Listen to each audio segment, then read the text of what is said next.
Okay, students, let's be continue. Next question is question number 6, and here you see question says magnetic field lines around a bar magnet are shown in the figure given below. ये एक magnetic field और magnet है. A student makes a statement that magnetic field at point A is here, is stronger than that point B is here. So what do you think about it? ये very simple है. whether the statement is correct or incorrect. तो very simple. देखो ये statement क्या है, correct statement है. अब correct statement क्यों है, क्योंकि हम सभी जानते हैं कि where the magnetic field lines are crowded, जहाँ पर ये क्राउडेड होंगी फील्ड लाइंस वहाँ पर मैग्नेटिक फील्ड ज़्यादा होगा, और जहाँ पर ये डाइवर्स पोजीशन में रहेंगी वहाँ पर मैग्नेटिक फील्ड कम रहेगा. So option A is correct, means the point A पर जो स्ट्रॉन्गर फील्ड है वो करेक्ट है, उसका स्टेटमेंट क्या है, करेक्ट है. आगे चलिए. इसी में और एक ऑप्शन देके क्वेश्चन रखा है, draw a rough sketch of pattern of field lines due to.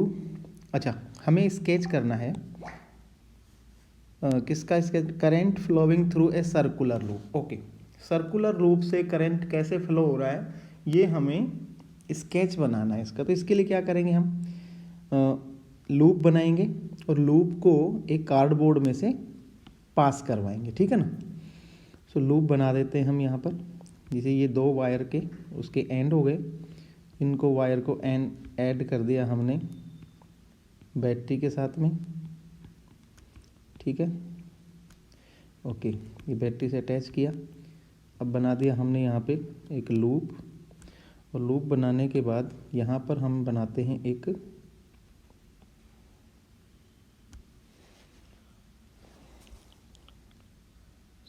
Wait करो.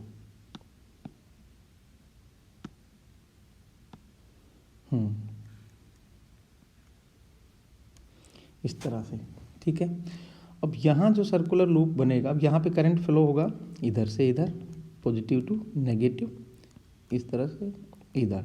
अब राइट हैंड थंब रूल के अकॉर्डिंग जब हम मैग्नेटिक फील्ड लाइंस ड्रॉ करेंगे तो वो इस तरह से ड्रॉ होंगी, ठीक है, वो इस तरह से ड्रॉ होंगी. और इधर अगर हम ड्रॉ करें तो ये किस तरह से होंगी, ये कैसी होंगी, एंटी क्लॉकवाइज, इस साइड में होंगी anti clockwise,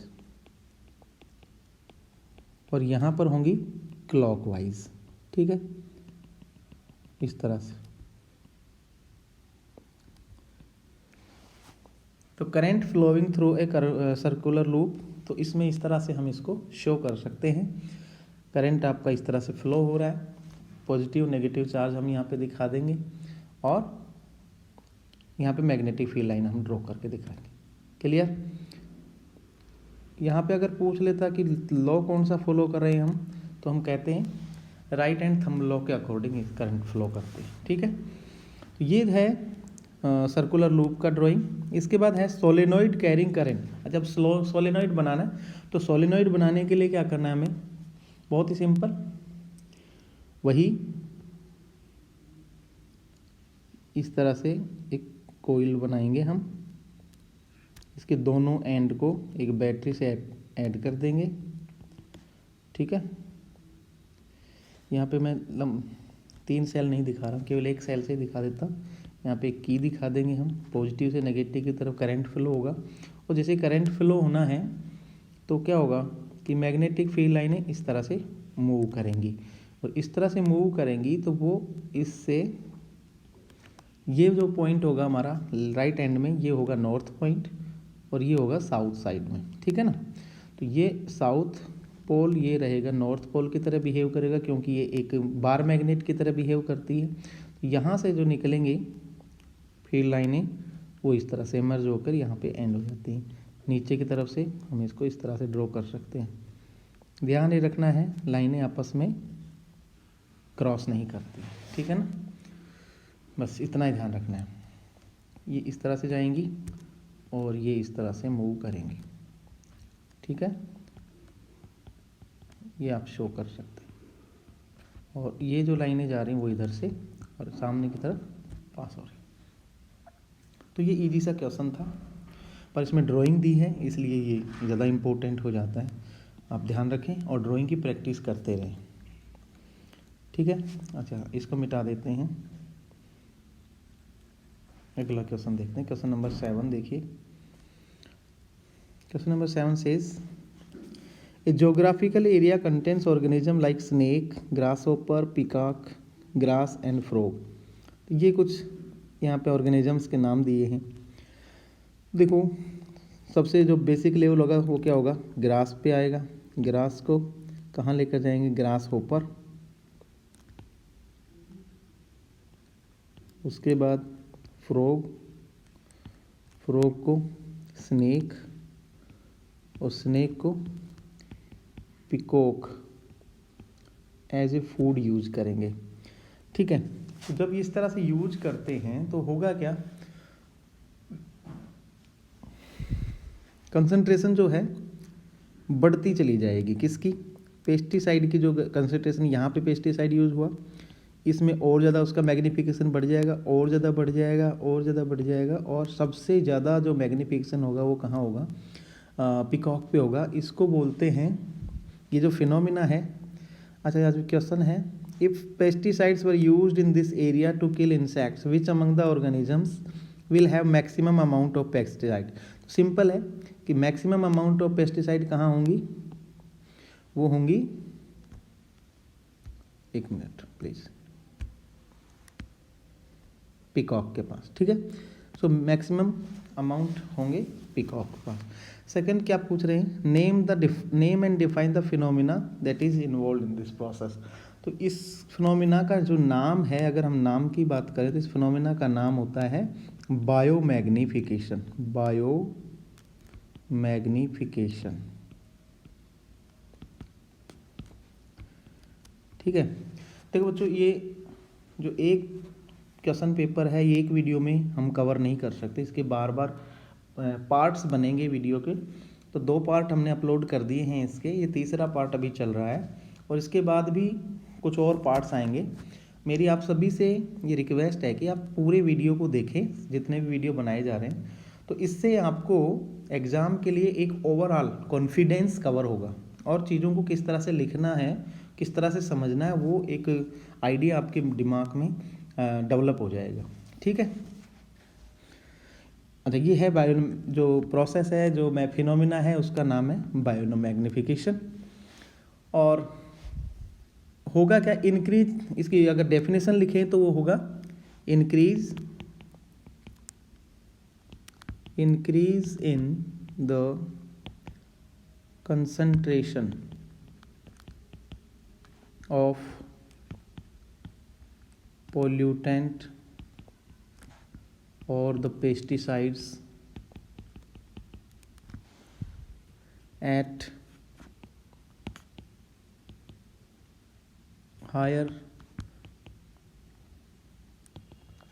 trophic levels is called biomagnification,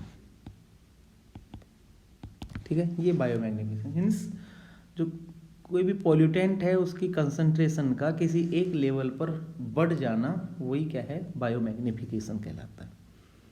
चलिए अब आके देखते हैं क्वेश्चन नंबर,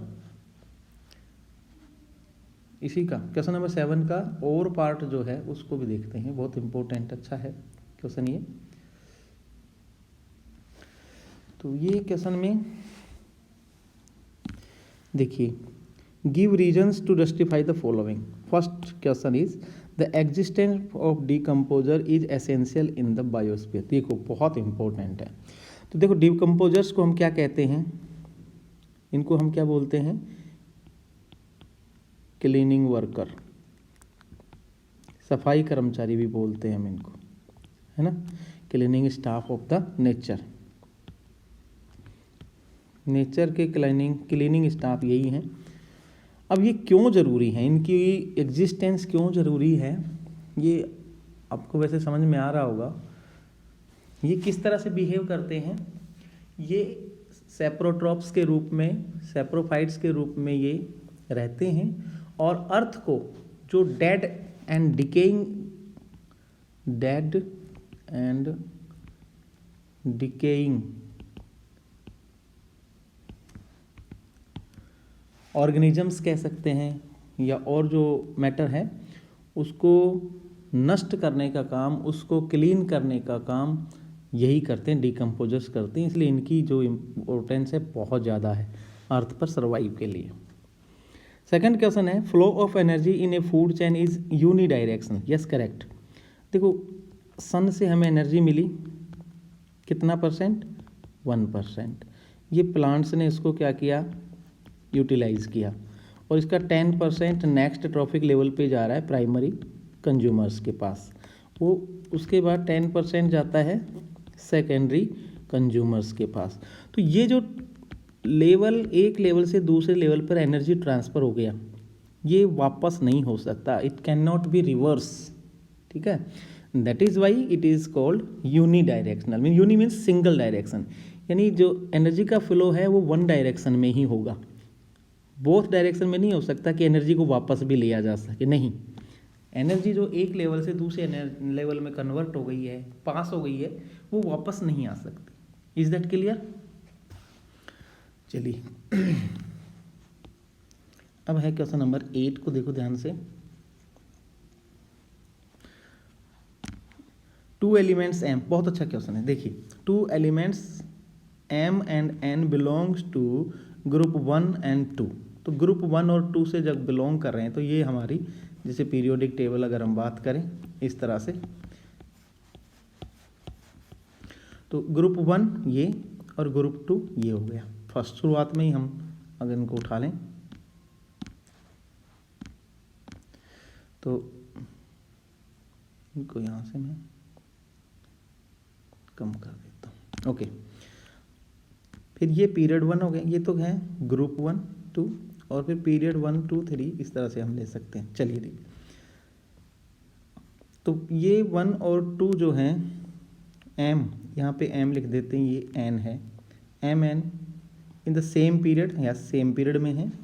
और period, how do the following properties of M N N vary. चलो देखते हैं। साइजेज ऑफ देयर एटम्स, ये बहुत सिंपल है, हमने पढ़ा है कि साइज एक पीरियड में जब हम लेफ्ट से राइट में जाते हैं तो एटॉमिक साइज जो है वो डिक्रीज होता चला जाता है। ठीक है, सो साइज किसका ज़्यादा रहेगा, एम का साइज ज़्यादा रहेगा और एन का साइज कम रहेगा। Clear? Second question, there metallic characters, यहाँ पर हमने पढ़ा था metallic properties left to right जाएंगे तो क्या होती चली जाती हैं, डिक्रीज होती चली जाती हैं। तो यहाँ पर भी एम जो है वो मोर मेटेलिक होगा और एन जो होगा वो लेस मेटेलिक होगा। क्लियर? क्योंकि लेफ्ट साइड में मेटल्स हैं, राइट साइड में नॉन मेटल्स होते हैं, तो आप इस तरह से भी इसको जोड़ सकते हैं। Third, there valencies in forming oxides.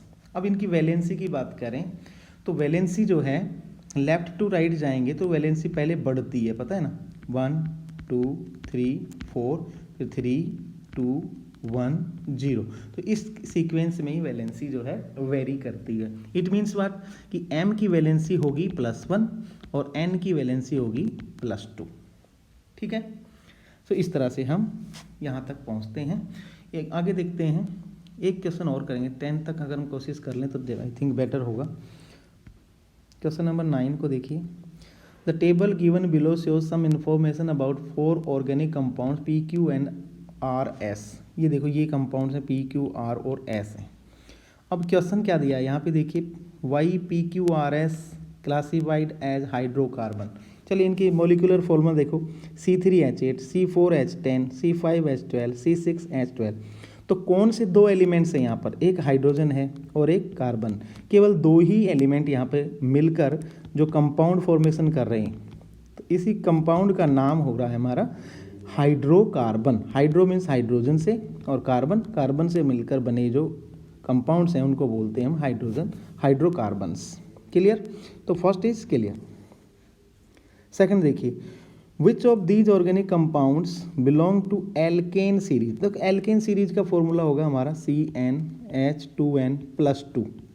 तो यहाँ n की देखेंगे हम वैल्यू, जैसे C3 है तो n इज 3, तो 2n मतलब +2 कितना हो गया 8 6 प्लस, तो यहाँ फर्स्ट मेंबर एल्केन में ही आ गया।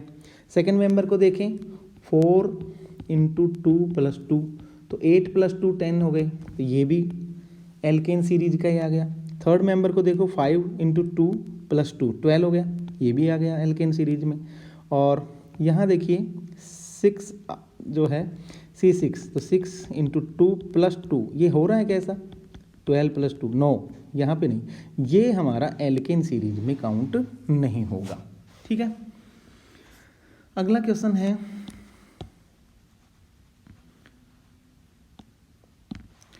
Based on the information given above state one character of alkane series. Alkane series का कैरेक्टर क्या लिखें, तो पहला कैरेक्टर लिखेंगे, इनका जो यूनिफॉर्मल फॉर्मूला है वो होगा CnH2n+2। एक तो ये फॉर्मूला इसका होना है जो कि एक यूनिफॉर्मल है और ये इनका कैरेक्टरिस्टिक्स है। इसके अलावा दूसरा अगर पॉइंट लिखें कि जैसे जैसे नंबर बढ़ते जाएंगे, कौन से नंबर, कार्बन के नंबर, ठीक है, या हम कहें मॉलिक्यूलर मास जैसे जैसे बढ़ता जाएगा, है ना, के साथ में इनका जो मेल्टिंग पॉइंट और बॉइलिंग पॉइंट है वो भी बढ़ते जाते हैं, बॉइलिंग, ठीक है, वो भी इंक्रीज होते हैं। जैसे जैसे मॉलिक्यूलर मास बढ़ता जाएगा वैसे वैसे इनका मेल्टिंग पॉइंट और बॉइलिंग पॉइंट भी बढ़ते जाएंगे। ठीक है, तो ये क्वेश्चन नंबर 9 तक हमने किया। अगले क्वेश्चन जो हैं हम नेक्स्ट पार्ट में करेंगे क्योंकि बहुत लंबा हो जाएगा। That's okay.